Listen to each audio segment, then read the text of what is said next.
Good morning to everyone joining us today for this Urban Design Talk, and hope you all had the chance to celebrate town planning this week. Today's webinar is actually our way of celebrating, so happy planning for all. First, I would like to thank you for making the time to attend today. We have city planners, transportation analysts, architects, urban designers, as well as livable cities activists watching. So a genuine thank you for your interest in planning, designing, and building cities for people. Our speaker today is the man who inspired us the most. And through his publications, he guided us towards this initiative, UrbanDesignTalks. When we mention livable cities, there is no way of not mentioning Gehl too, the father of the movement towards planning for people. Jan is a legend in the urban design and planning field. His work has had an impact on public space enhancement in over 50 cities across the world, including New York, Moscow, Melbourne, and Sydney. Also, his approach to urban design is credited with making Copenhagen one of the most livable cities in the world. He has founded Gehl Architects in 2000, where he is now a senior advisor, and his publications on human-centric cities have inspired generations and will keep on inspiring. So please join me in welcoming the one and only Jan Gehl. Thank you, Jan, for accepting our invitation. As we mentioned earlier, this is not just a webinar for us. This is a blessing, and we truly feel blessed, and we really appreciate that. And we can't wait actually to hear and learn more from you. Thank you, Gehl. Before we start with my presentation, I will just say that I'm very happy to be together with you Ontarians today, because I have a past in Toronto where I taught in 1972-73 at the University of Toronto, and came there with my family, lived there for a year, and we all came to love Canada very much. So we returned to Denmark being half Canadians, and we've had Canada in our hearts ever since. And I've been to Toronto many times in the years past, and followed also sometimes with some concern the development in a place like Toronto, which at least in 1973 was quite a nice city. I hope it still is for all of you. But let's get started now. I will share my screen and start my presentation.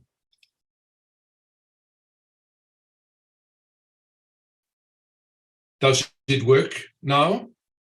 Yes, it's perfect. Yeah. Okay, so I'll talk a bit about livable cities for the 21st century. And of course, we have many images in front of us when we talk about today and tomorrow, and I'll address some of them. When we talk about cities for the future, there appears to be quite a bit of confusion here. I went to this conference in India, and they had this poster, and I went around and asked everybody, is this showing the future or the past? And they said, oh, this is the future. And I thought, oh, holy Moses, there's much work to be done in India. Then I went to a UN Habitat conference and found almost the same poster, but now with some windmills. And again, there's confusion about what the future will look like.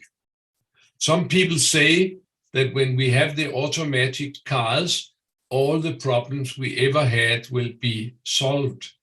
I am certainly not convinced of this. And when I look at this image from the Ford Motor Company about the wonderful future, I hope I'll not be that old to see a place like this one as a future city.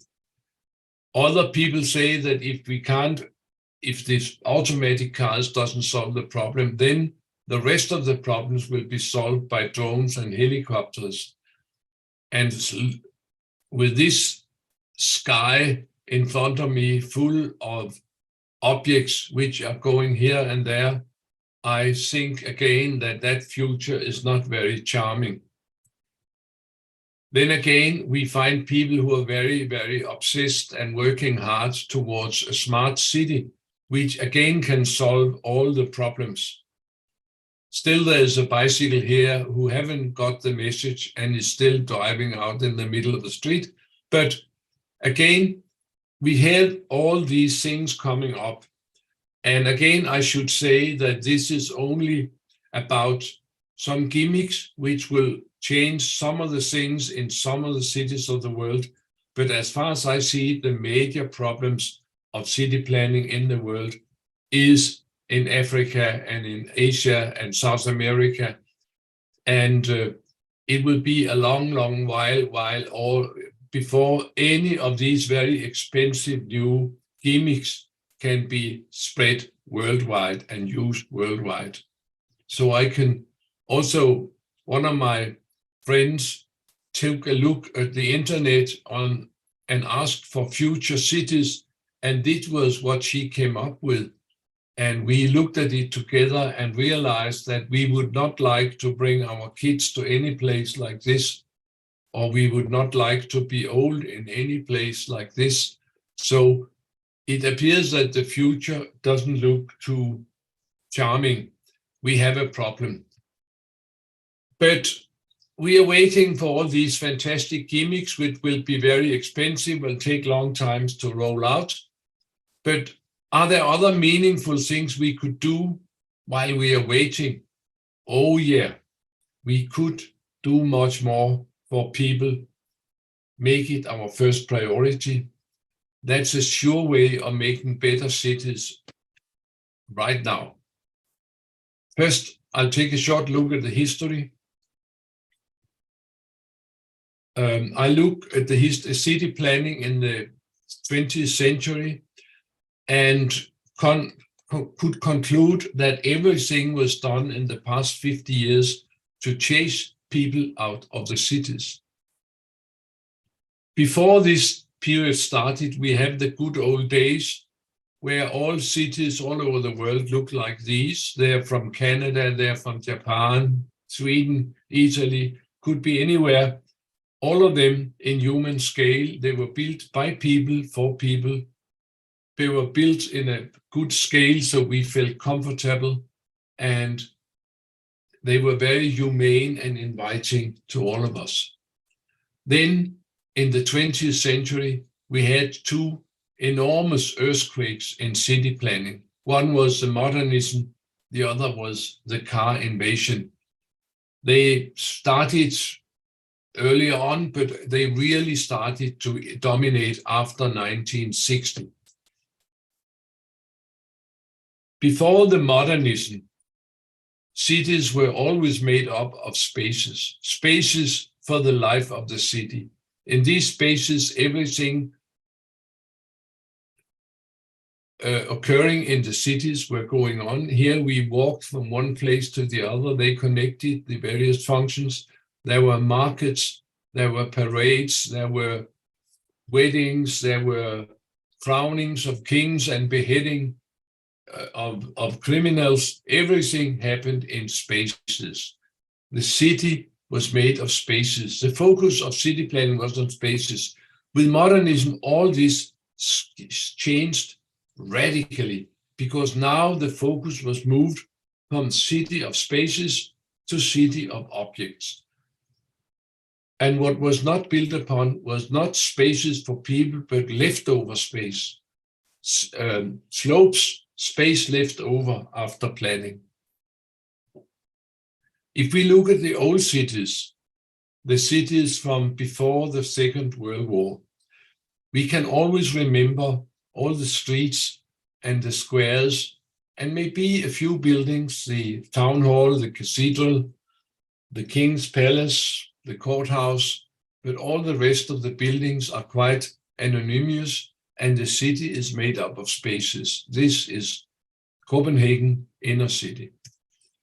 If we look at the famous map which Nolly made of Rome, in 1748, the city is entirely made up of spaces. You could describe the whole city in spaces.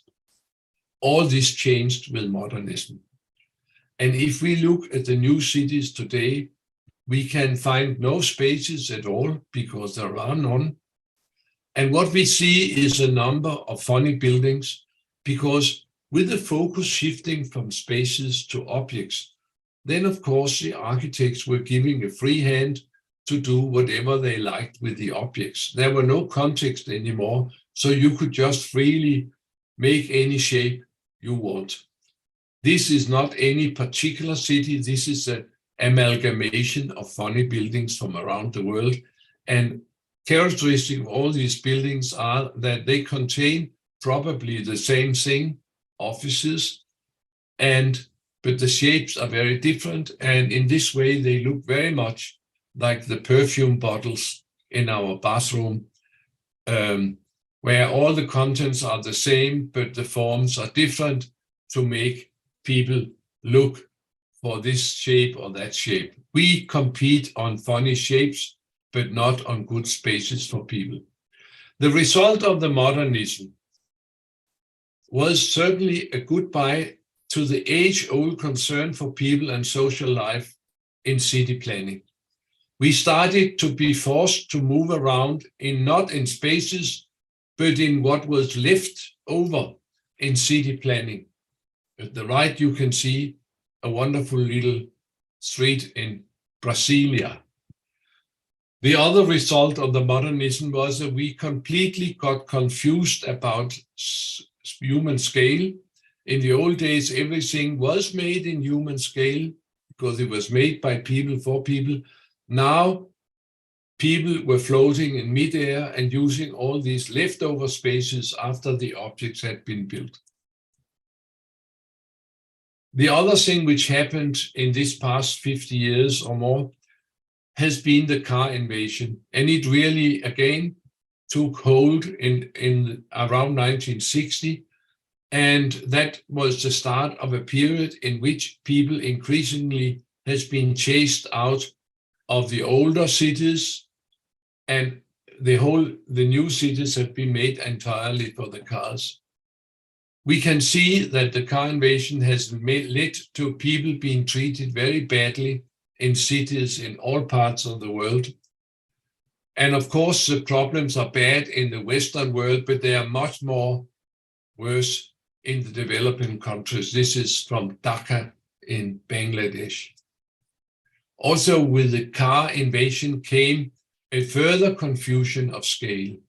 In the old days, every city was made to 5 km/h scale. Spaces were small, signals were small. There were details, there were people. It was a very interesting environment to move in.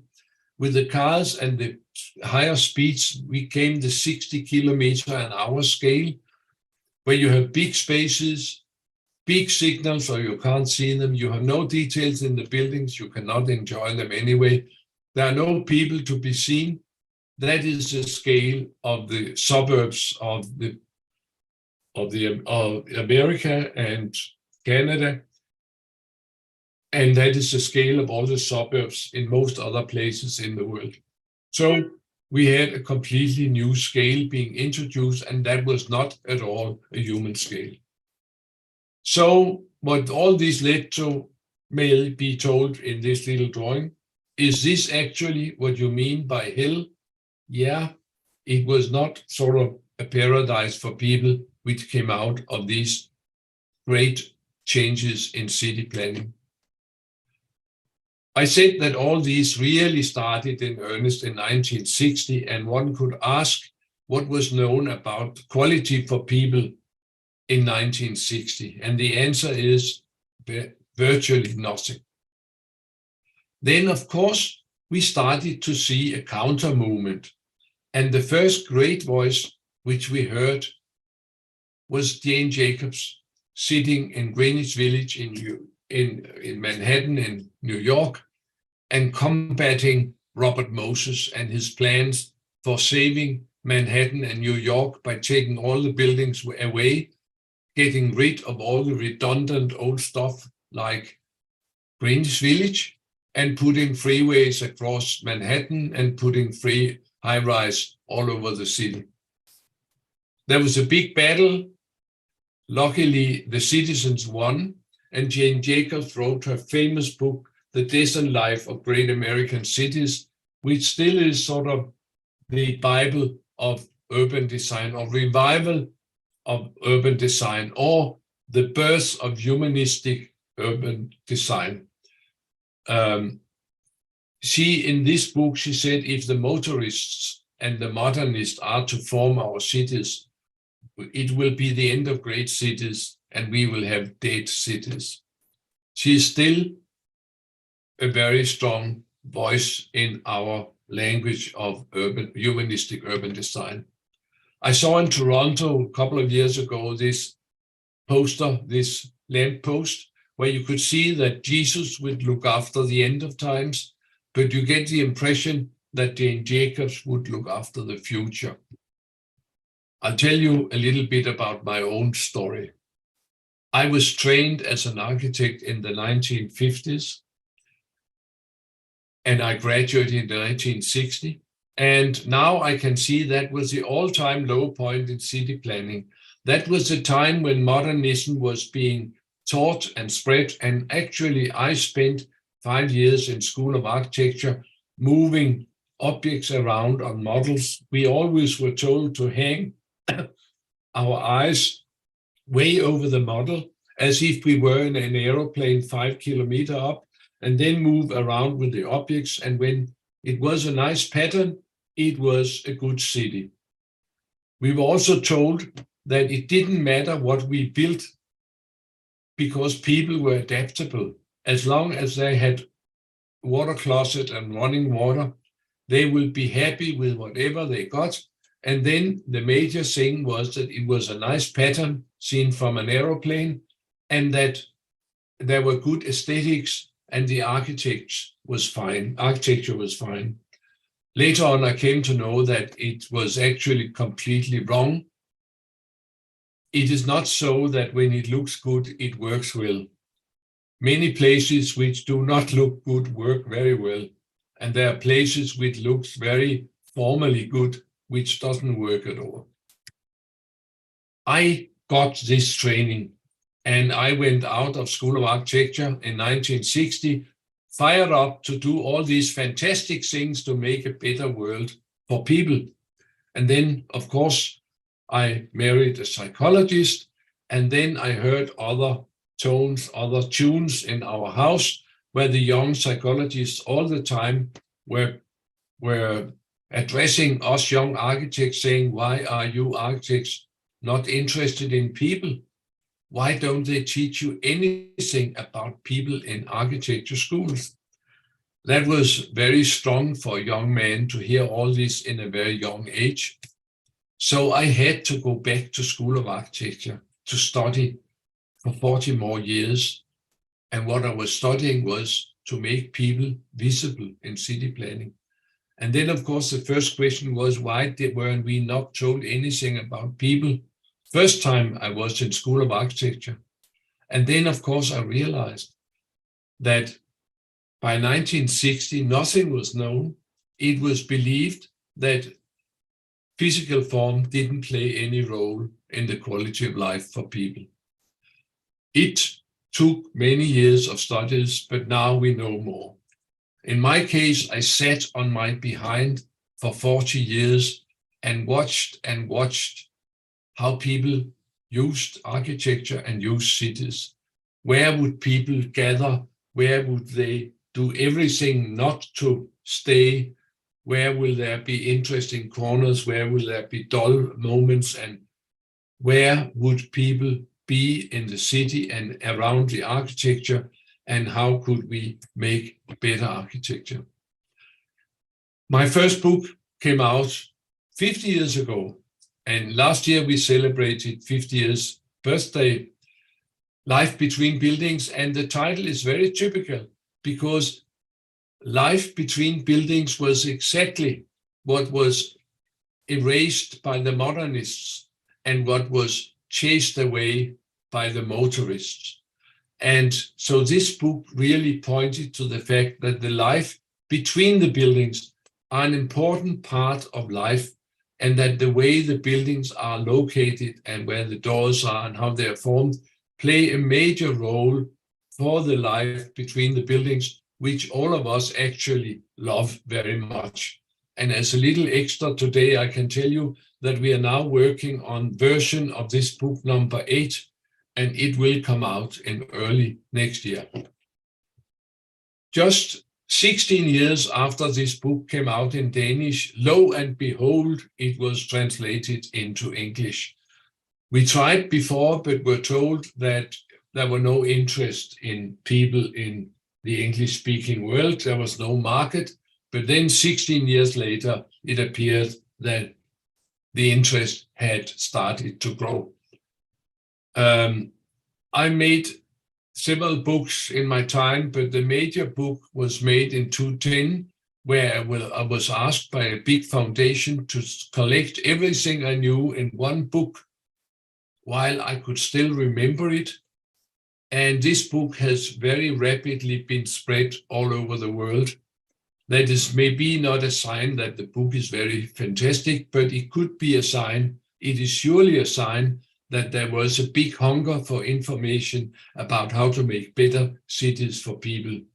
It is now out from one end of the world to the other. I found that it especially has been very popular among mature people here, a couple of mature people looking into the joy of reading this particular. I'm very proud that all my 6 books ever are to be found in Chinese. And I think it's quite fascinating that I have all my 6 books out in Chinese. But what is a little bit worrying for me, they have not had time yet to read them because the development has been very fast. But I hope that given time, they will pick up a few hints from my books to humanize their buildings also in China. Summing up, there has now been research in the relationship between physical form and social life for more than 50 years. And there's been made quite a few contributions, and I would say now we know how to make fine cities for people. And the problem really is to have this knowledge spread around and utilized. What have we found out? Yes, of course, we found out that, of course, the physical form and the architecture has a strong influence on the quality of life for people. We form the cities, but then solely the cities form our lives. We form the buildings, and then the buildings form our lives. The kind of life as a family you can live in the house to the left and in the house to the right is completely different. And everybody in the family will have a better time in the situation at the right, where the kids can run from one house to the other, and the parents can talk over the hedge, and all these things can happen. We know there's quite a bit of influence. We know that we can make today spaces where everybody will try to get away as fast as possible. There are spaces which are so bad that the only thing people do is they gallop out of the spaces as fast as they can. On the other hand, we know that we can make spaces where we carefully have introduced the important qualities which people ask for, and then we can have quite another situation. In this first one, people will run out as fast as they come. In the second case here, people will come from all over the city to enjoy being there and see what's going on and follow life. And we know that the difference in life between these two settings could be as much as 10 times more people at any time in the good weather situation, and in the seasons, there will be 10 times more on the good space. So we know quite a bit today about how to make life in the cities and how to cater for life between buildings. And while all this research has been going on, we have seen a changing in the challenges for the city planners. And today we can ask any mayor in the world, would you like a livable city, a sustainable city, a healthy city, and a good city to be old in? And he or she will say at once, oh yeah, that is my program. That's what I'm aiming for. So today we have to look after this, among other things. We have to make a human dimension and cater for public spaces where life can go on. We have to give people room to walk and to meet, as they have always loved to meet and walk in the public spaces of the cities since the start of urbanization. And the attraction number one in these cities are always the people. Actually, in our entire life as human beings, we have no other thing we are more interested in than other people. And the cities and the public spaces provide us with this subtle, small-scale contact with life and fellow citizens. We saw during the COVID epidemic, the pandemia, how much we missed the public spaces, how much we suffered when the cities were made waste and there was nothing going on in the cities. Everybody was sitting home and being scared. And we saw how happy we were when the cities again were unlocked and we could stream out and start to enjoy being citizens and being people with other people together. If you're still in doubt about the importance of life in the city and life between buildings, you can just take a look at the perspective drawings of the architects. Whatever the project is about, you will find that the drawings is full of deliriously happy people doing all kinds of things they will never in real life be expected to do. But life shown here in the drawings is a sign that it's a good project. If there wasn't life, it would be picked up by people as not a good project. People will ask, what is wrong here? Why are there no people? If there are people, it must be a good place, or they would have stayed at home or run away. Also today, we know we have to do quite a bigger effort to address the climate challenge. And we know there are many things we can do in cities, but we know that the more we walk, the more we bicycle, and the more we use public transportation, the better it will be for the climate. Here in Copenhagen, they made the future visual by making a bench which is 1 meter higher, so it will be ready for the ocean levels to raise 1 meter in 80 years' time. A sustainable city may not and will not be this. This is a poster from Germany saying that finally I can drive the kids with good conscience to climate demo because I have an electric and a shared car. But there are for sure better ways to address the climate challenge, I can assure you. We had another new problem. The doctors are telling us that for 50 years, we made city planning which invite people to sit and sit and sit and sit. We have expected them to go to fitness center. We put escalators up to the fitness center to lure them in, but only 15% of everybody and only in part of their life go to fitness centers. So the doctors and the World Health Organization have for a long time pointed out that sitting syndrome is a major problem and that we should introduce transport policies that promote active and safe methods of traveling using your own muscles instead of being taken all over the place by motors. So walk and bicycle, they say, make the cities walkable and make them good for bicycling. Use your own energies. We have a fourth big challenge. For the first time in the history of mankind, we now have many communities and cities where there is a great number of elderly people who actually are generally in a good shape for quite many years. They have much time on their hand, and their doctors tell them that they should do 10,000 steps every day to keep the doctor away. I am myself in that age group, and I know how many steps actually 10,000 steps are, and also how great demands on, again, good neighborhood and a good city it is to find wonderful places to walk your 10,000 steps day after day. And of course, it should be part of your daily day pattern, the way you move around, use your body, use your muscles, and you will stay much more healthy.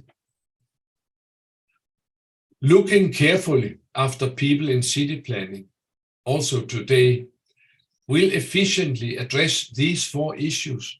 You will have more lively, livable cities, a more sustainable city, a city inviting for more healthy lifestyles, and a good city to be old in, and actually also to be young in, and to be everybody in.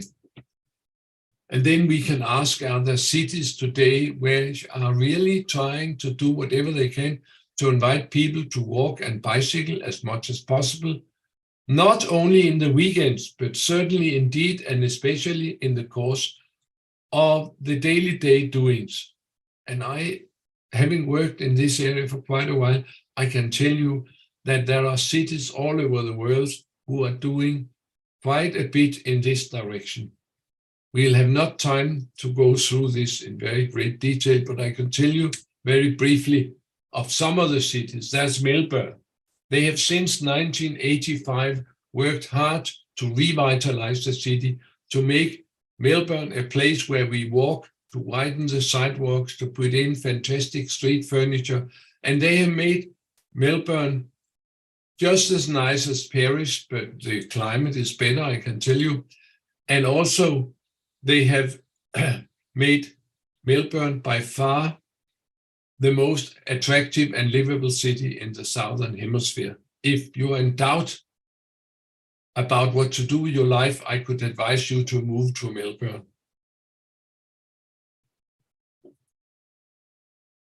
Also, in New York, they worked hard with this. They put in enormously many bicycle lanes. They've had, with Mayor Bloomberg, they've had this policy to make people utilize the sidewalk, make them walk, make them use the metro, make them bike. Also, provide public spaces. They have provided a number of public spaces, the most famous of them being the transformation of Times Square, of which I was part in 2009. The Times Square was transformed from a great traffic circus until partly or mostly a place for people at once being very intensively used. They have now 50 such places all over the city, and all of them have been taken from the automobiles. They've taken the asphalt and given it to the life of the city. I could tell about Sydney, where the waterfront has been very nice and famous, but the city center was really awful.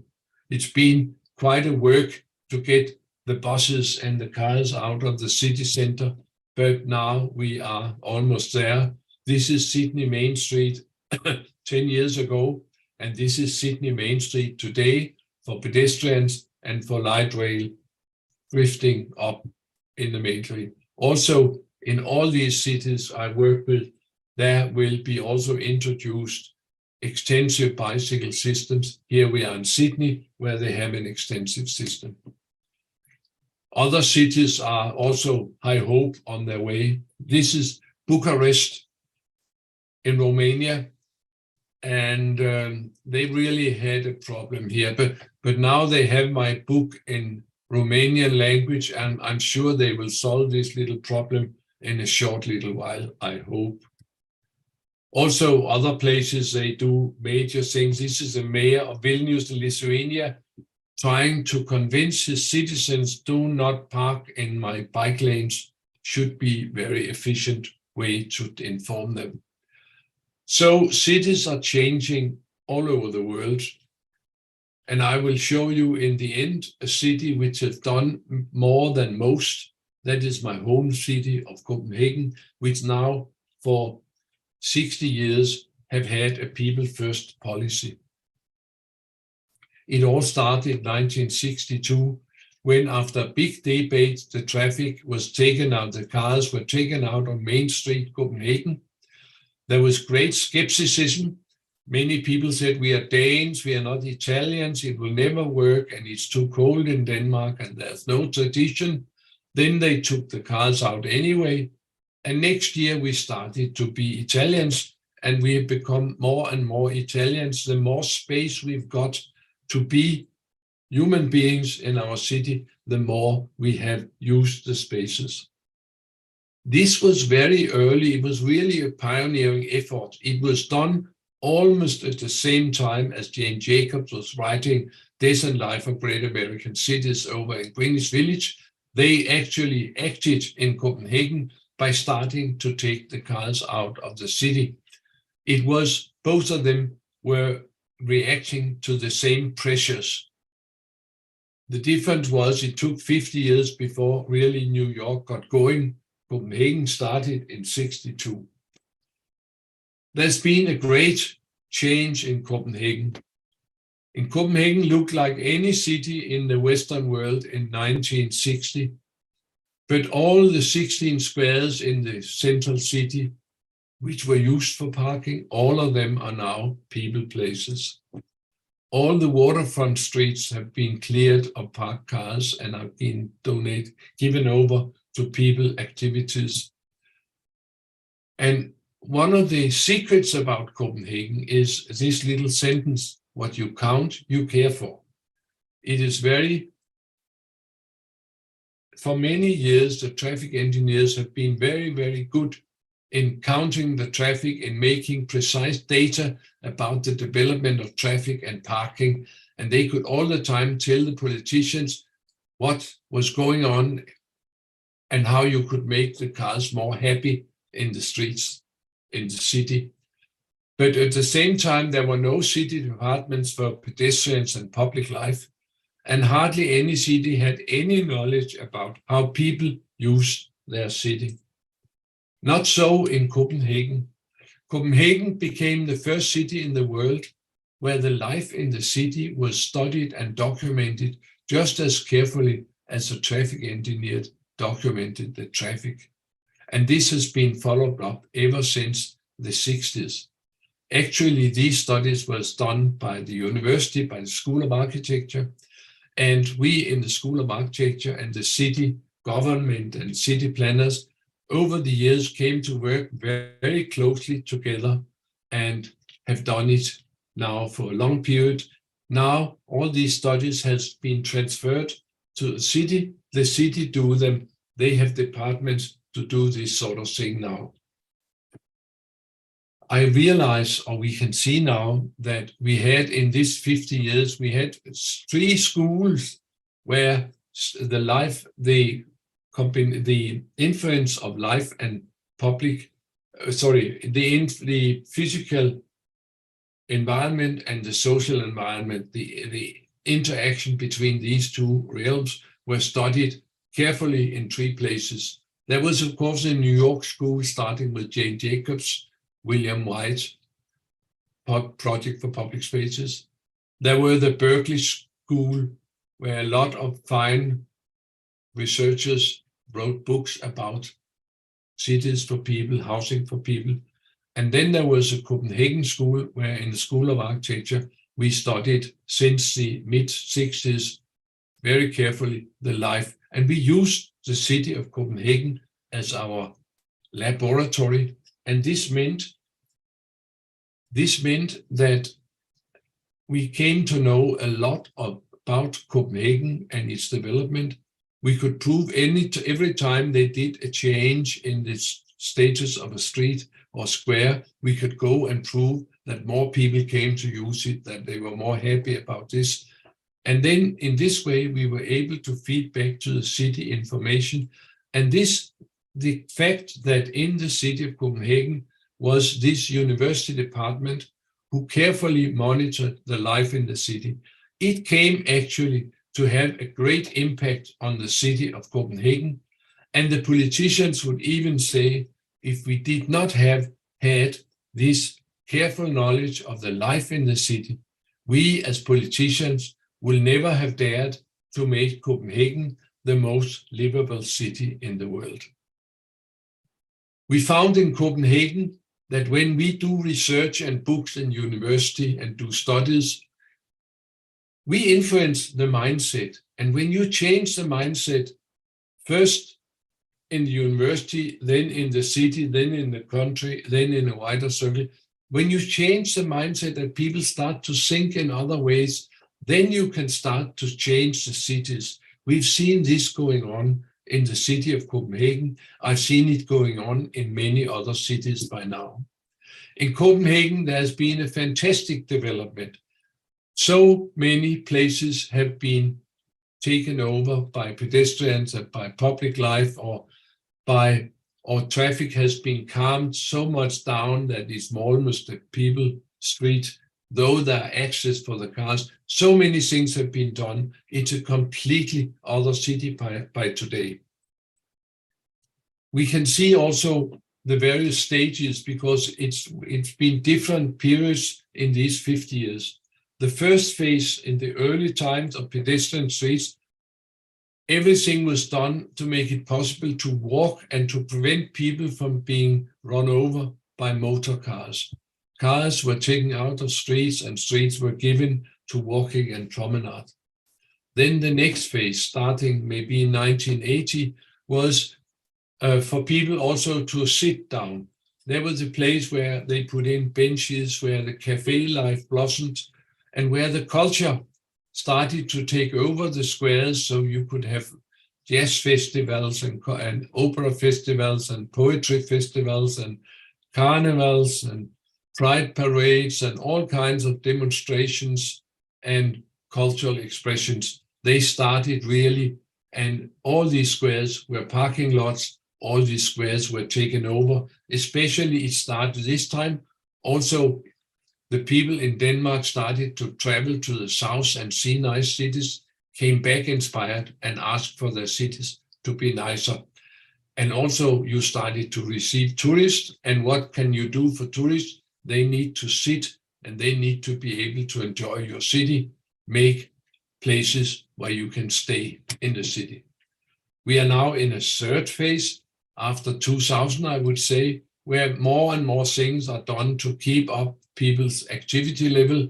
You can swim in the harbor, you can bicycle all over, you can skateboard and do a lot of things which are focusing on playing and sports and activities. Now we are in phase 4. Maybe 2010 would be the sort of the starting point. And now they realize that they have to do a lot to adapt the city for climate, extreme climate incidents like cloud bursts.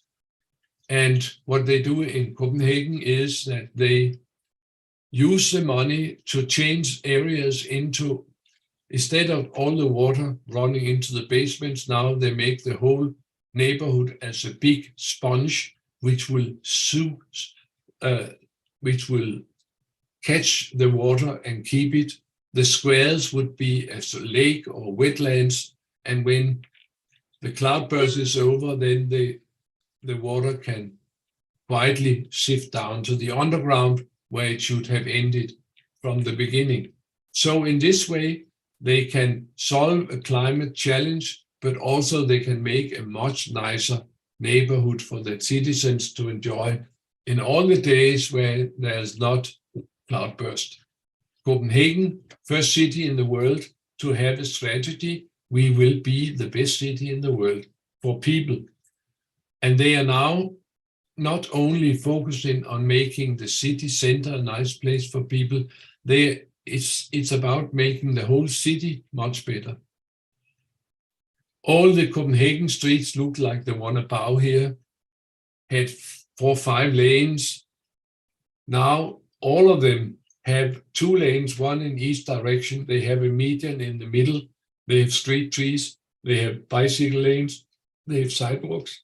The lower street is much more beautiful, much safer for all categories, and it can take the same number of cars as could the old street, because the traffic engineers are much smarter today to solve traffic problems. And another item of this one policy of making best city in the world for people is the continuous sidewalks and bicycle lanes. And of course, that is a very nice gesture, that a person walking and a person biking is just as well as valuable as a person sitting in a Mercedes-Benz. But what I like especially is that my grandchildren, from they are 7 years old, they can now walk all the way to school, staying on the sidewalk all the time without having to cross any streets. They can walk from their front door to the front door of the school, which is a fantastic, valuable thing for a young person to be on their own and not having been forced to be escorted all the way to and from school. Another thing about Copenhagen has been that they have really been carefully looking after the bicycles. The city now, they have this policy of making it the best in the world for bicycles. There's a complete bicycle network in all the major streets throughout the city, good bicycle lanes with curb to the traffic and curb to the pedestrians. This, of course, when you have the transportation system, you develop transportation systems and transportation methods so that you can transport everything around in the city without using your car. The big issue in a bicycle city is the crossings, and again in Copenhagen it has been studied very carefully, and they made so many refinements to the traffic scene that it is now quite safe. My grandchildren are allowed to bicycle all over the city. From the time they are 12 years old, they can go to sports and friends on their bicycles. Again, a wonderful freedom for the young people, and they can do it safely. The more bicycles there are in a city, the safer it is to bicycle. To have a good city for bicycling, you have to integrate the public transportation, so it has been done in Copenhagen. You can take your bicycle in the city trains for free, and that is extremely popular. Also in Copenhagen, they have by now this strategy, we will be the best in the world for bicycling.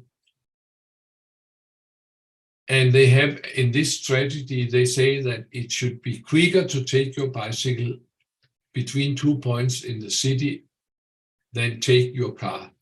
And in this, to do this, they have made a number of shortcuts and bridges over the harbor and whatever, so that it is faster to take your bicycle. It's more convenient, and it's cheaper, it's better for the climate, it's better for your health, and it's quite a nice sight to look at all these bicycles having a good time. What has happened in Copenhagen, because they really cared for the bicycles, is that the use of bicycles has gradually increased. There are now 48% of all who go commuting to the cities, they're coming on bicycles. 10 years ago, it was 38%. And what we've learned from all the cities is that if you invite more cars by making more streets, you will have more traffic. But what we learned, especially from Copenhagen, is that if you provide good invitations for walking, public life, and bicycling, you will have more people walking, more life, and more bicycling in your city. That's quite logical, but it happens. What happens when you do all these dramatic changes to a city like Copenhagen? Yeah, your Minister of Culture starts to take an interest in really valuable pieces of literature, but better even, she makes a new architectural policy for the whole country, where she tells them to put people first in whatever they do. What happens when you do all these dramatic things? You see delegations from all cities all over the world, 400 of them, coming to the city every year to see how to do it. What happens when you do all these things to a city? You realize that your closest associate and former student, Camilla, becomes the city architect, and she knows about making cities for people. I worked with her for 20 years before she became city architect. I can now sleep very, very soundly because I know that the city is in its best hands. And what happens when you take away parking lots and reduce car lanes and do all these dramatic things to a city like Copenhagen, you may find that you have become a local hero. In your own lifetime, you may see your posters popping up on the metro doors. And what happens when you do all these awful things to a city? You realize that your city may be rated as one of the most livable cities in the world. Copenhagen 2021 in the Monocle list of livable cities. Then, coming back to the first subject, cities for the future, my advice would be what not to do, don't do Dubai. That is modernism and motorism in extreme forms. And people are not having a good time, and it's completely unsustainable. And there are so many problems with a city like this. Don't do it. Much rather do like Venice. It has very great neighborhoods. It's for all generations. But of course, the mobility is a little bit backwards. So it is wonderful things you can study in Venice. But as a model, it has certain shortcomings, especially in the mobility. So why not try a Copenhagen model? Use humanistic city planning. Put people first in your city plan. If we look closer into this, it relates directly back to who we are and what we are made for. We are slow, linear, horizontal, 5 kilometers an hour walking creature. That was what we were made for. And we have a great interest in other people throughout our lives. Humanistic city planning will address all this.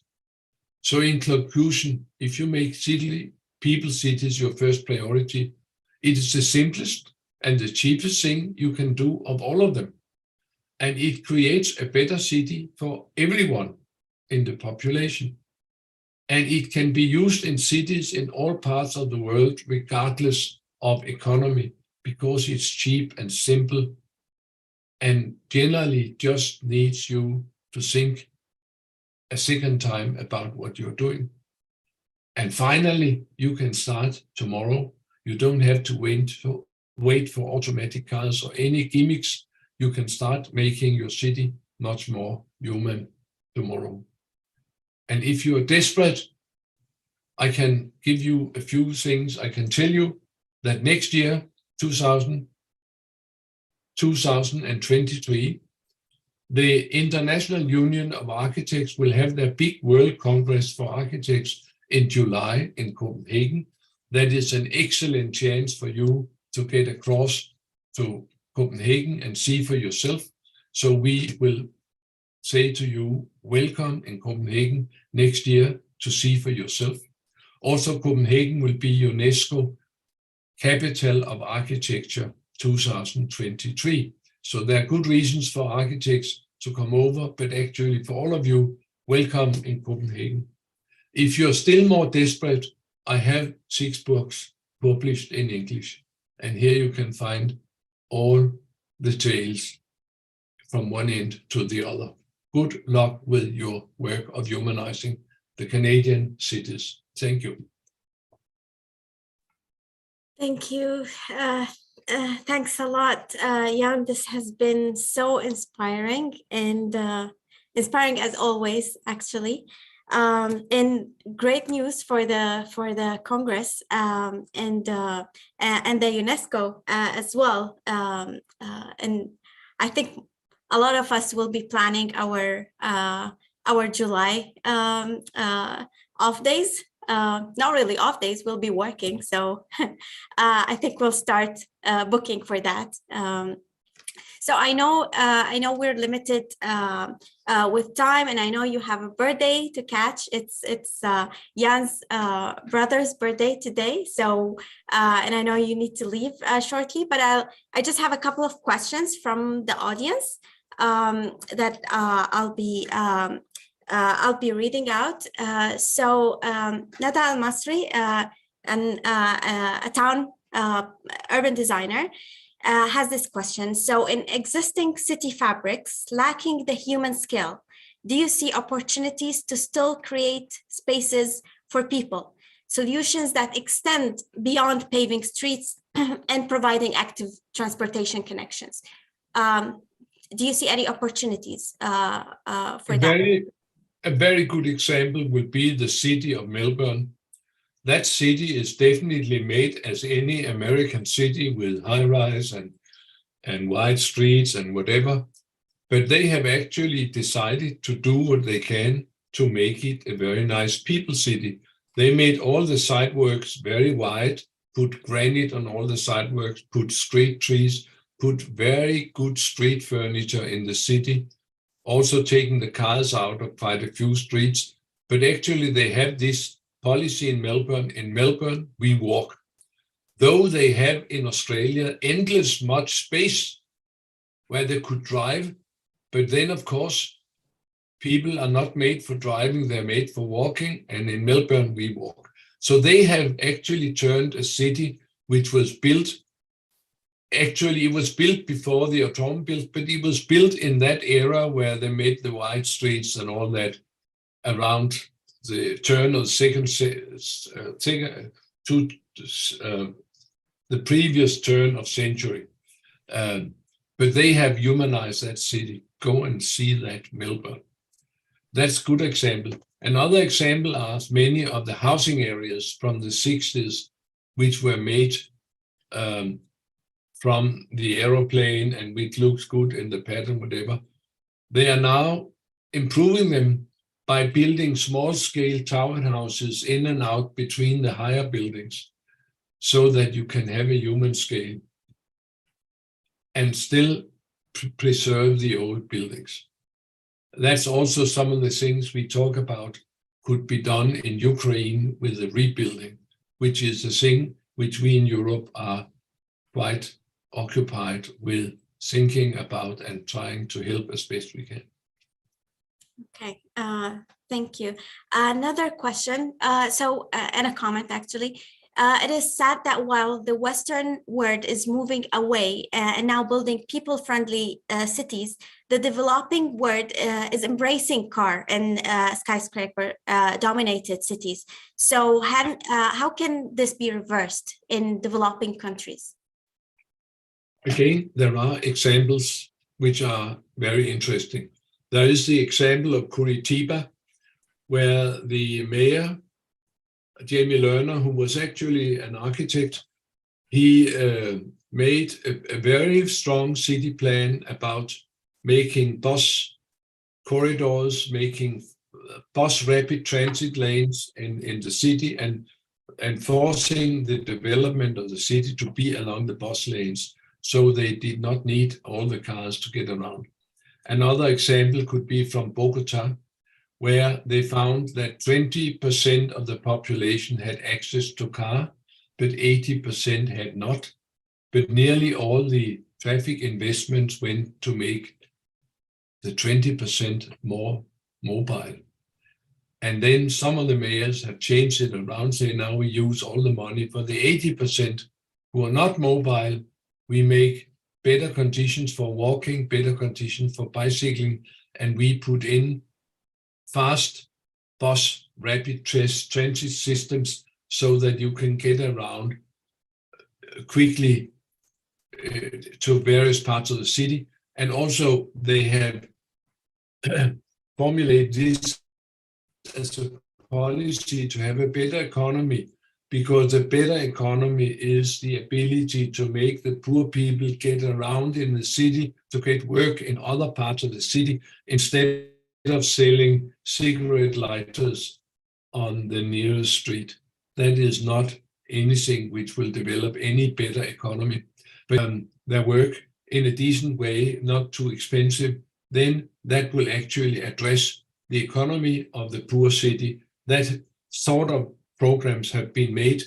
And I made the point again and again that there's nothing cheaper and more easy to do than to be sweet to the people walking and the people bicycling and the people taking public transportation, because that is really the way the developing countries, I'm sure we'll never see cars to all these 8 billion people, which we are in a few days in this world.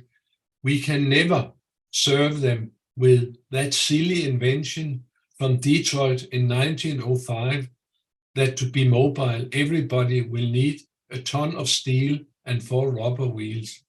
And furthermore, these machines, they stand idle for 95% of their life. They don't work. They just hang on in various parking lots. So that is not a very smart way of being mobile. That is a parenthesis in the history of mankind. Yeah, thank you for that.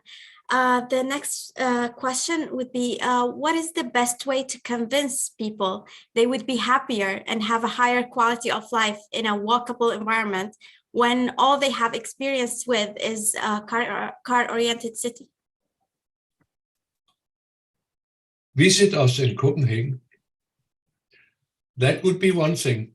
But also I have found that by showing what other people are doing in other places, you can have a great influence, so that people could see that could be me, that could be possible here. And also, I think that in all parts of the world, there are very good examples of very bad urban planning policy, and there are also examples of very interesting and good examples. And you should make sure that these things are made known by television, by books, by lectures, by teaching in the school, whatever.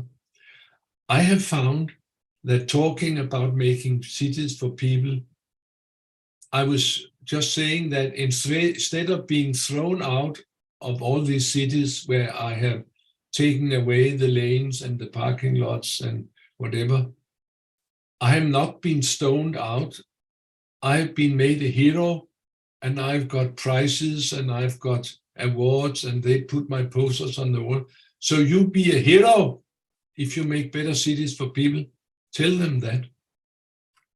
Tell your people in this urban design circle to get cracking so they can be heroes instead of villains. Definitely, it needs courage. So great for that. Sorry, the next question is, have you ever encountered public spaces that were created with good intentions but are ultimately underutilized? And if so, do you know of any solutions to increase the usage of these spaces? Of course, I've seen examples of many good intentions where for some reasons they didn't work very well. And it's always a very complicated sociological question.